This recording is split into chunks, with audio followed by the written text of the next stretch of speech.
In June 1989, the small electroplating firm based here in South Humberside was in the hands of the receivers.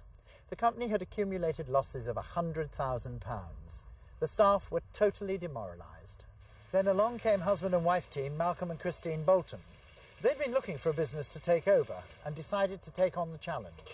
When we first came here, the 4 existing staff were very dejected. The first thing we did was enlist the help of Humberside Tech, and they persuaded us to become an investor in people. This has been the route to our success.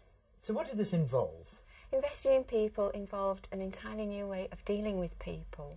It's meant that the company has had to have a different style of management, a very open style. Once a month we take all our people away to a hotel and we discuss the problems of the business. So we shared our vision for the future with them, and we all decided amongst ourselves what extra training we could do to make that vision come true. We also measure everything. For example, we measure our debtor days, we measure our reject rate, we measure our sales performance, and we talk about them, and everyone knows what's going on. Everyone knows what their contribution is towards the business. That's why we're successful.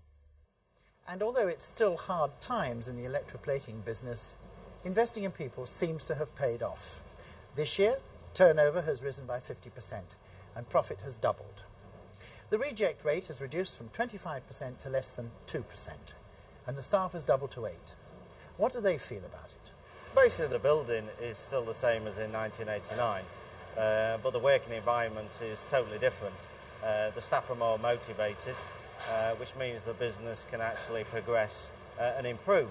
For instance, we had a problem with the machine, as you can see behind me, where empty barrels were actually floating out, making the barrels crash.